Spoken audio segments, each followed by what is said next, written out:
percaya hanya kepadamu. Yesus, Kaulah perlindunganku, Engkau yang selalu ku puji. Mulutku penuh dengan pujian kepadamu, ya Yesus Tuhan. Sepanjang hari ku beri penghormatan kepadamu, ya Allahku. Tuhan, Kaulah pengharapanku. Ku percaya hanya kepadamu. Yesus, Kaulah perlindunganku, Engkau yang selalu ku puji. Mulutku penuh dengan pujian kepadamu, ya Yesus Tuhan. Sepanjang hari ku beri penghormatan kepadamu, ya Allahku. Mulutku penuh dengan pujian kepadamu, ya Yesus Tuhan. Sepanjang hari ku beri penghormatan kepadamu, ya Allahku. Mulutku penuh dengan pujian kepadamu, ya Yesus Tuhan. Sepanjang hari ku beri penghormatan kepadamu, ya Allahku. Kepadamu, ya Allahku. Kepadamu, ya Allahku.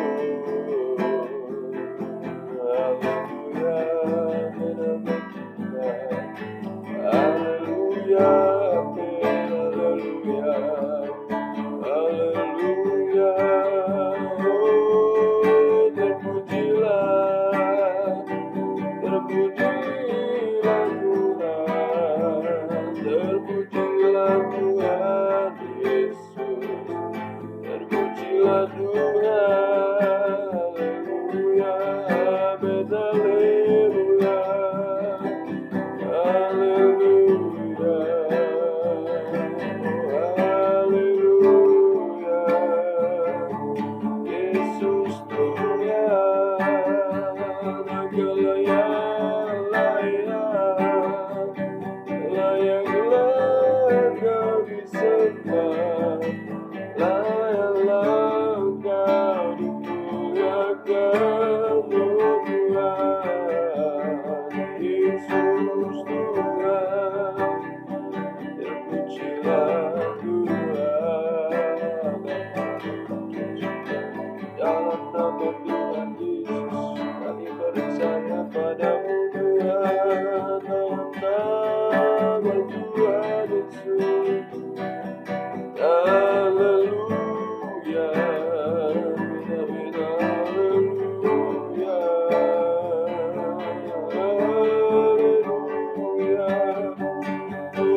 kasih Tuhan. Haleluya,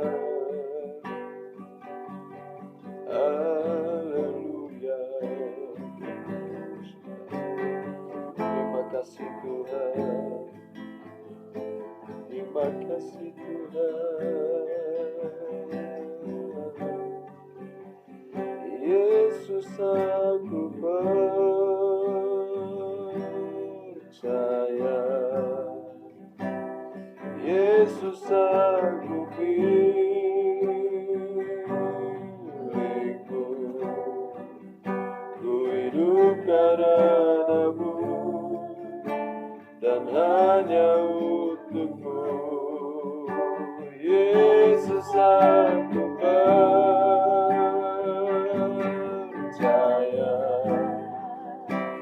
Yesus aku milikmu,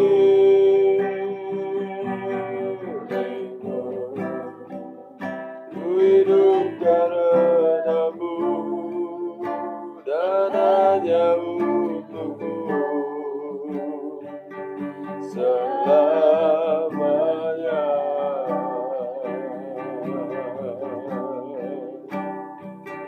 Ku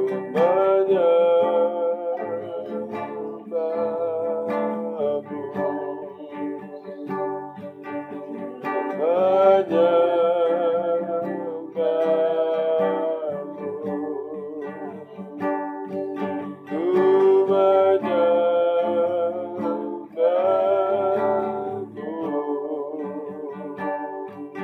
selamanya.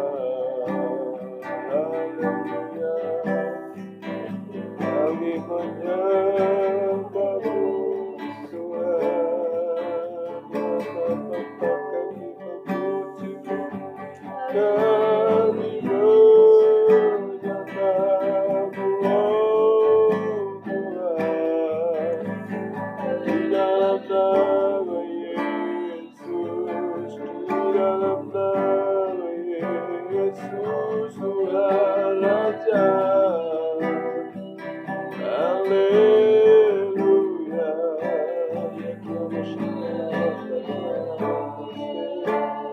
di dalam nama Yesus. Haleluya, haleluya,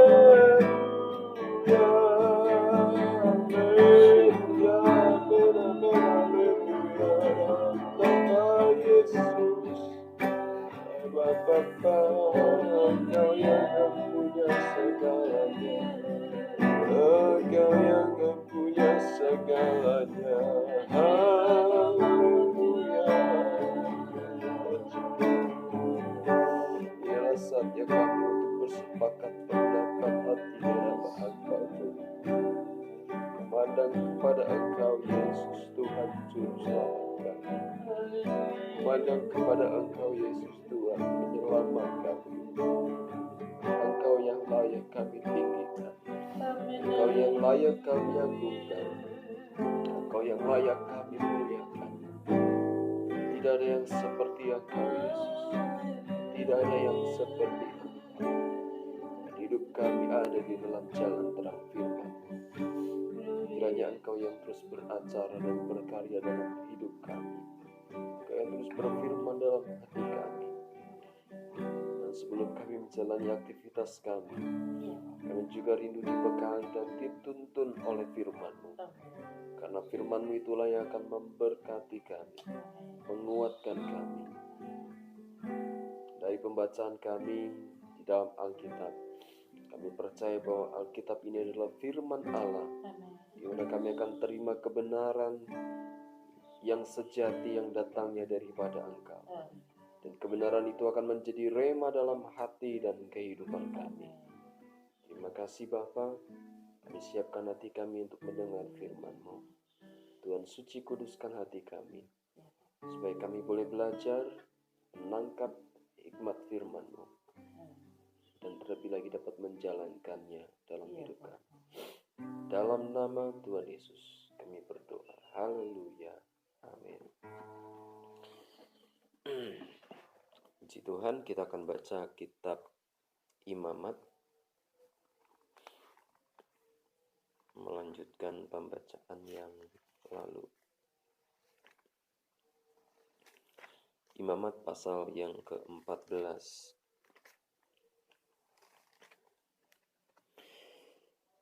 Imamat pasal 14. Demikian firman Tuhan. Tuhan berfirman kepada Musa, inilah yang harus menjadi hukum tentang orang yang sakit kusta pada hari pentahirannya. Ia harus dibawa kepada imam, dan imam harus pergi keluar perkemahan, lalu menurut pemeriksaan imam, penyakit kusta itu telah sembuh daripadanya. Maka imam harus memerintahkan supaya bagi orang yang akan ditahirkan itu diambil 2 ekor burung yang hidup dan yang tidak haram, juga kayu aras, kain kirmisi, dan hisop. Imam harus memerintahkan supaya burung yang seekor disembelih di atas belanga tanah berisi air mengalir. Tetapi burung yang masih hidup haruslah diambilnya bersama-sama dengan kayu aras, kain kirmisi, dan hisop. Lalu bersama-sama dengan burung itu semuanya harus dicelupkannya ke dalam darah burung yang sudah disembelih di atas air mengalir itu. Kemudian ia harus memercik 7 kali kepada orang yang akan ditahirkan dari kusta itu, dan dengan demikian mentahirkan dia. Lalu burung yang hidup itu haruslah dilepaskannya ke padang. Orang yang akan ditahirkan itu haruslah mencuci pakaiannya, mencukur seluruh rambutnya, dan membasuh tubuhnya dengan air. Maka ia menjadi tahir.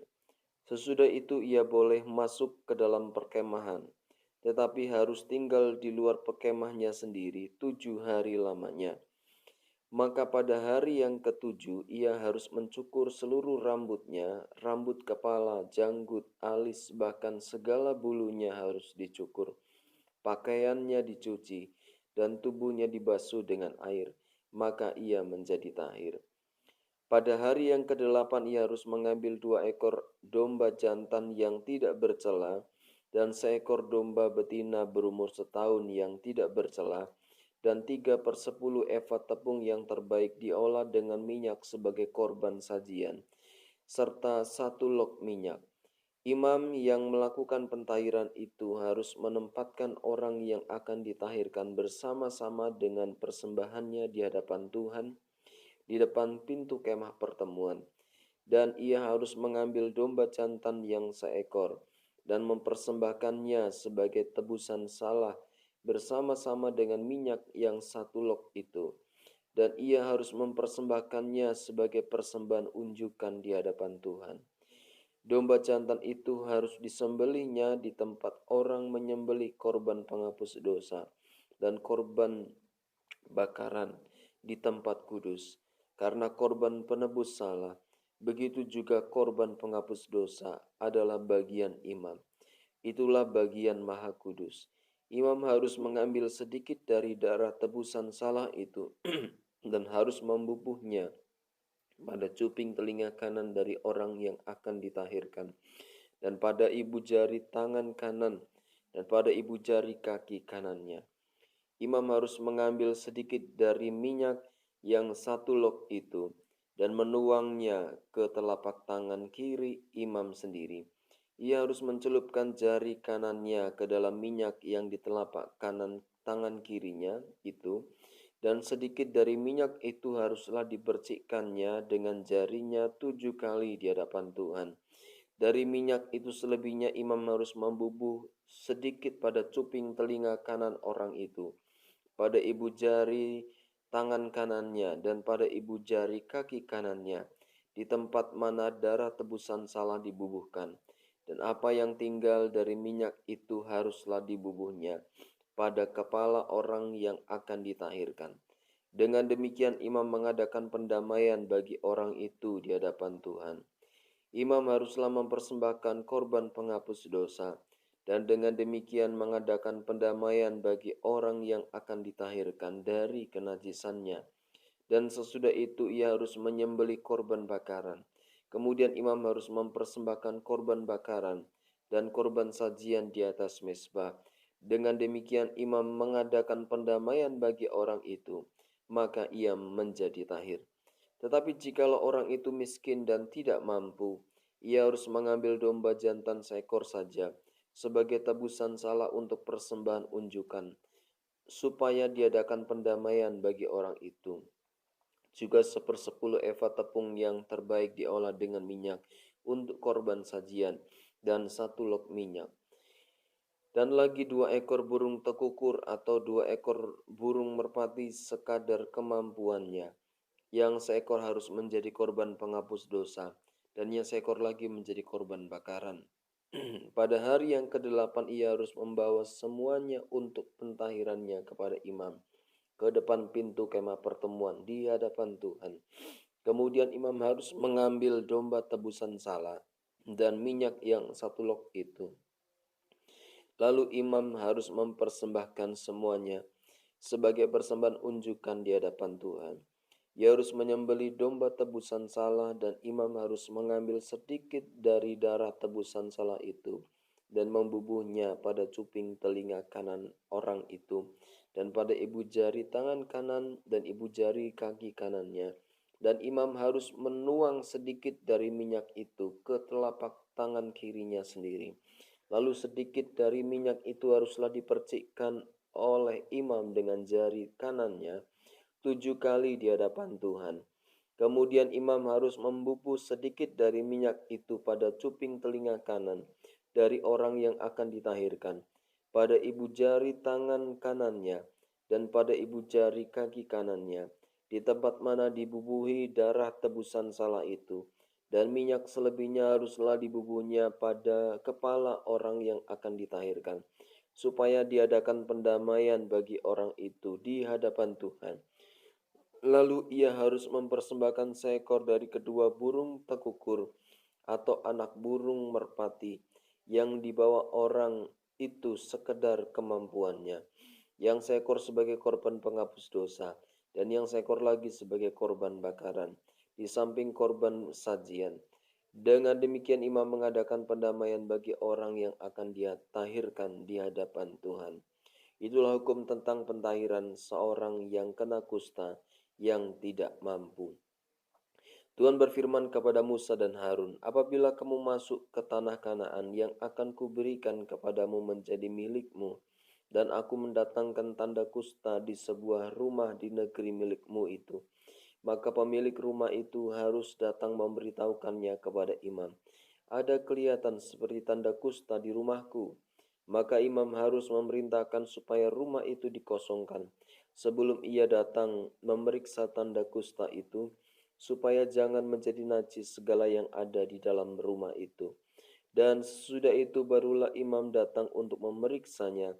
Kalau menurut pemeriksaannya tanda pada dinding rumah itu merupakan lekuk-lekuk yang kehijau-hijauan atau kemerah-merahan warnanya, yang kelihatan lebih dalam dari permukaan dinding itu, imam harus keluar dari rumah itu, lalu berdiri di depan pintu rumah, dan menutup rumah itu 7 hari lamanya.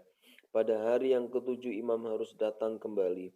Kalau menurut pemeriksaannya tanda kusta itu meluas pada dinding rumah, maka imam harus memerintahkan supaya orang mengungkit batu-batu yang kena tanda itu dan membuangnya keluar kota ke suatu tempat yang najis, dan ia harus mengikis rumah itu sebelah dalam berkeliling, dan kikisan lepa itu haruslah ditumpahkan keluar kota ke suatu tempat yang najis, dan orang harus mengambil batu-batu lain lalu memasangnya sebagai pengganti batu-batu tadi, dan harus mengambil lepa lain dan melepa rumah itu. Tetapi jikalau tanda itu timbul lagi di dalam rumah itu, sesungguhnya batu-batunya diungkit, dan sesudah rumah itu dikikis, bahkan sesudah dilepa lagi. Dan kalau imam datang dan menurut pemeriksaannya tanda itu meluas di dalam rumah, maka kusta ganaslah yang ada di dalam rumah itu, dan rumah itu najis.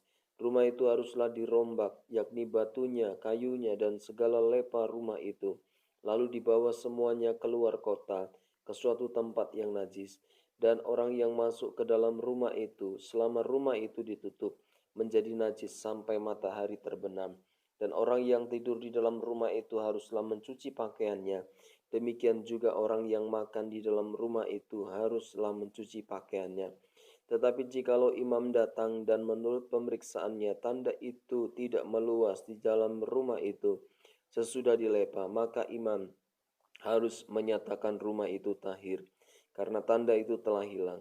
Kemudian untuk menyucikan rumah itu haruslah ia mengambil 2 ekor burung, kayu aras, kain kirmisi dan hisop. Burung yang seekor haruslah disembelihnya di atas belanga tanah berisi air mengalir. Lalu ia harus mengambil kayu aras dan hisop, kain kirmisi, dan burung yang masih hidup itu, dan mencelupkan semuanya ke dalam darah burung yang sudah disembelih dan ke dalam air mengalir itu. Kemudian ia harus memercik kepada rumah itu 7 kali.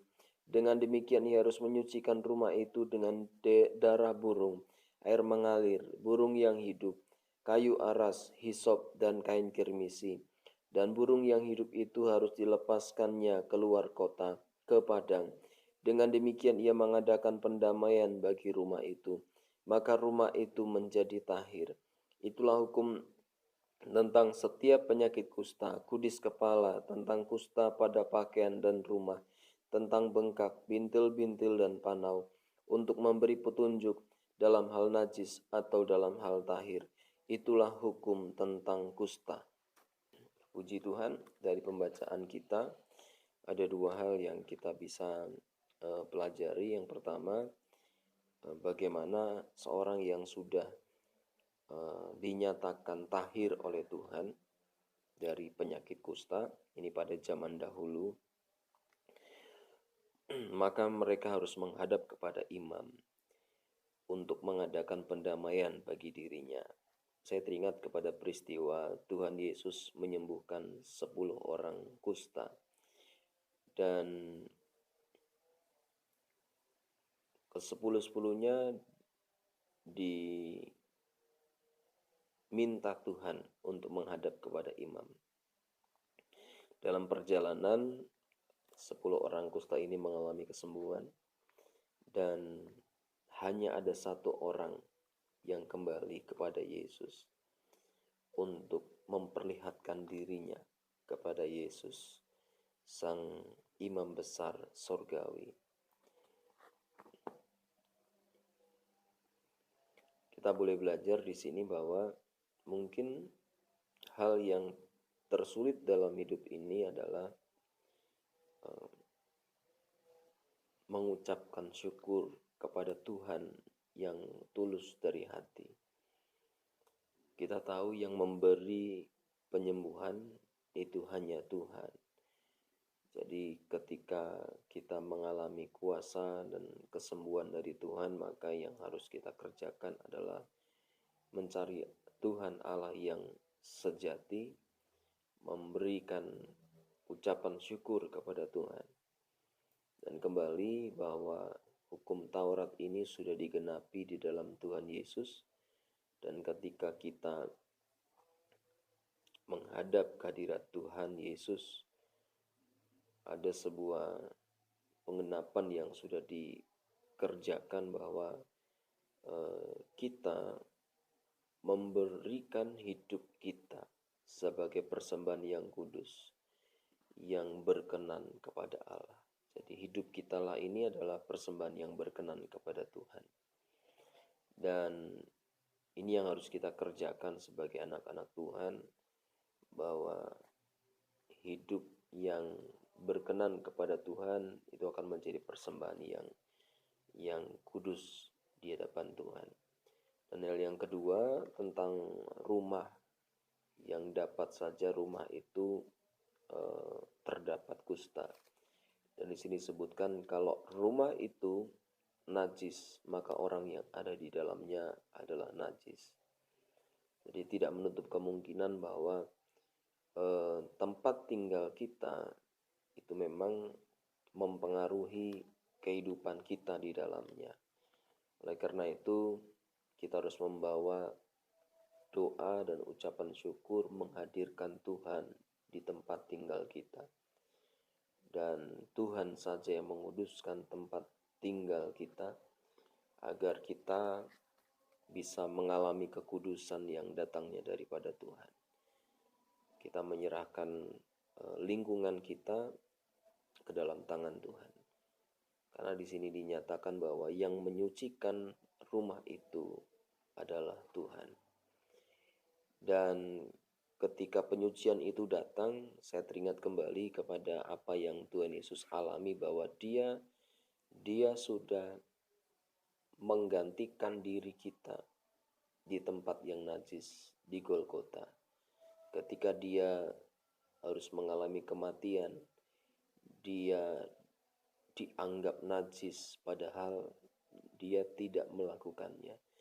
Tetapi dia menerima semua perlakuan bahwa dia adalah orang yang berdosa. Dia menerima pengakuan itu, dia dibawa ke tempat yang najis di Golgota. Dan menurut sejarah bahwa di luar kota itu adalah tempat untuk membakar habis sampah-sampah dari bait suci. Dan dia disalibkan di Golgota untuk menanggung dosa dan penderitaan kita.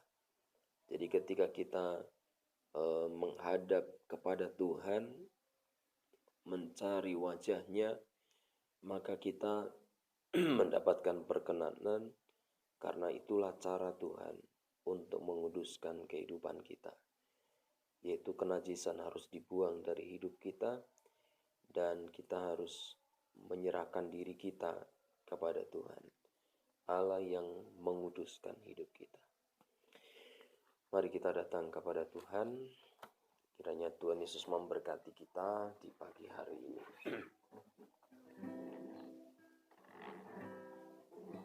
Aku percaya Tuhanku ajaib, Kau turun tangan memulihkanku. Aku percaya Tuhanku dahsyat, Kau turun tangan memberkatiku.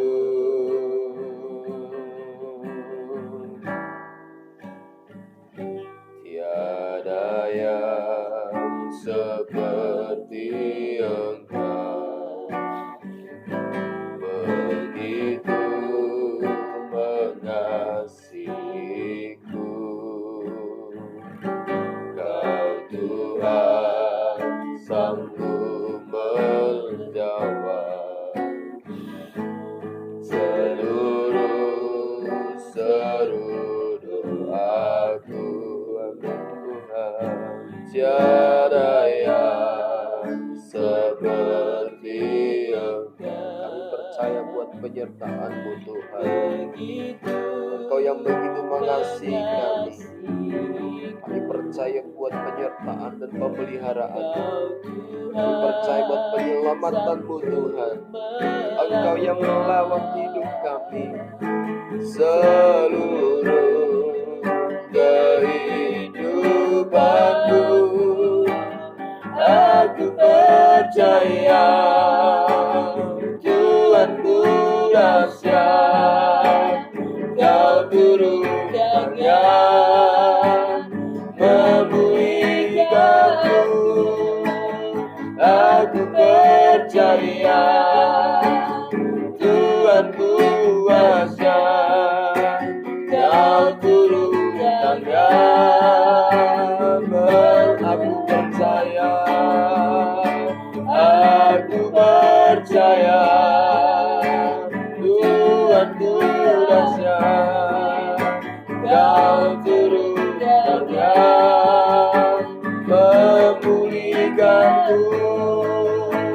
Aku percaya Tuhanku ajaib, Kau turun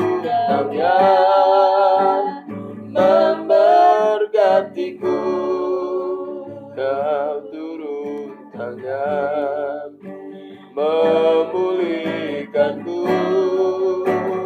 Kau turun tangan memberkatiku. Tuhan, dalam nama Yesus, Engkau yang memberkati hidup kami. Dalam nama Yesus, kita masuk dalam doa. Haleluya. Dalam nama Korban Yesus. pencurahan darah-Mu dalam kehidupan Dalam kami, nama Yesus. untuk mempersatukan kami dengan Engkau Tuhan. Engkau yang adalah kudus, Engkau yang adalah suci, Engkau adalah yang sempurna. Tapi Engkau datang ke dunia ini Tuhan, untuk menghampiri kami orang-orang yang berdosa, Terima kasih. untuk menyucikan, menguduskan Tuhan, menyelamatkan kami orang yang berdosa. Engkau datang ke dunia ini Tuhan, untuk menanggung setiap hinaan, untuk menanggung setiap penderitaan, untuk menyelamatkan kehidupan umat manusia. Terima kasih Tuhan Yesus, terima kasih. Bagaimana pelajaran firman-Mu yang indah. Sungguh benar pengorbanan-Mu membuat kami Tuhan mengalami kelepasan yang daripada Tuhan, mengalami keselamatan yang daripada Tuhan. Terima kasih Tuhan, terima kasih. Begitu besar kasih-Mu dalam kehidupan kami, sehingga Tuhan Engkau datang ke dunia ini untuk menanggung setiap dosa kami. Terima kasih Engkau rela mati di atas kayu salib, dicambuk, maka mengalami penderitaan yang luar biasa untuk menanggung setiap kesalahan kami. Kami menyadari Tuhan, kami manusia berdosa. Ampuni kami Tuhan. Ampuni mungkin di dalam kehidupan kami belum memberi yang terbaik bagi Engkau. Ampuni kami. Biarlah pagi hari ini kami mau belajar Bapak. Kami mau belajar memberi yang terbaik bagi Engkau. Inilah kehidupan kami Bapak. Inilah keberadaan kami bawa di hadirat-Mu Yesus, untuk menyembah dan memuliakan nama-Mu. Kalau kami mengingat setiap firman, begitu dahsyat dan luar biasa Bapa. Terima kasih kamu sudah mengganti korban bakaran yang seharusnya kami berikan kepada Engkau, di mana Engkau yang dikorbankan atas setiap dosa dan pelanggaran kami. Terima kasih Tuhan Yesus. Terima kasih. Biar Kau menguduskan kehidupan kami, menguduskan seluruh rumah kami, menguduskan Tuhan setiap lingkungan kami. Saat Kau menguduskan kehidupan kami, lingkungan kami, maka itu akan menjadi tahir. Juga kuduskan bangsa dan negara kami dengan kuasa darah dan domba Allah yang hidup, yaitu Engkau sendiri Tuhan Yesus. Dalam nama Tuhan Yesus. Curahkan Tuhan darah-Mu atas bangsa kami, Amin. atas lingkungan kami. Kami percaya Amin. Saya sanggup memulihkan setiap penyakit, setiap masalah dalam kehidupan bangsa dan negara kami Bapa. Dalam kehidupan umat-umat-Mu Tuhan, Engkau sanggup Tuhan memulihkan kehidupan mereka. Karena kuasa darah-Mu Tuhan, itu yang sudah menguduskan, Amin Tuhan. yang sudah menyucikan, bahkan membawa keselamatan jiwa-jiwa bagi bangsa negara kami Indonesia. Dan kami percaya Terima kasih Tuhan. kuasa-Mu kekal Benar selama-lamanya, Tuhan. dulu, sekarang, hingga Kami percaya selama-lamanya. di dalam nama Tuhan. Tiada yang mustahil bagi Engkau. Dalam nama Dan kuasa Tuhan. darah yang sudah Kau curahkan di atas kayu salib. Dan biar melalui peringatan Paskah yang diadakan Tuhan, kami boleh diingatkan kembali bahwa karena pengorbanan-Mu Amin Tuhan. kami peroleh keselamatan. Bukan karena kelahiran-Mu, tapi karena pengorbanan-Mu di atas kayu salib Amin. itu Dalam nama Tuhan. yang membawa kelepasan di dalam kehidupan kami. Terima kasih. Terima kasih buat kebenaran firman yang mengingatkan langkah kehidupan kami, umat-umat-Mu, hamba-hamba-Mu Tuhan. Untuk kami semakin mengerti setiap rancangan-Mu di dalam kehidupan kami. Ampuni jika selama ini mungkin umat-umat-Mu, hamba-hamba-Mu tidak mengadakan waktu yang indah buat Engkau. Terima kasih Tuhan. Terima kasih Engkau mengingatkan langkah kehidupan kami. Ajar hamba-hamba-Mu, umat-umat-Mu senantiasa berjaga-jaga dalam kehidupan mereka, untuk mereka semakin melekat di dalam Engkau, menuju kesempurnaan hidup bersama dengan Engkau menjalankan datangan-Mu yang kedua kalinya Tuhan di awan-awan permai. Begitu juga kehidupan kami, mari bentengi kami, lingkungan yang sebenarnya Tuhan tolong. Biar melalui kami hamba-Mu di tempat ini, semua juga mari tolong Tuhan, menuju ke mawar, jaga Tuhan, menyatakan kasih kemurahan, jangan dibutakan dengan apapun juga di dunia. Biar anak ini Tuhan memperoleh pengampunan daripada Tuhan, mengalami kasih daripada Tuhan di dalam nama Tuhan Yesus. Anak-anak yang ada, waktu yang ada, mereka tetap di dalam Engkau Tuhan. Kami sungguh bersyukur, kami percaya kasih setiamu ini dalam nama Tuhan Yesus Kristus kami serahkan semua. Haleluya. Haleluya. Dalam nama Tuhan Yesus. Amin. Amin. Puji Tuhan. Tuhan Yesus memberkati.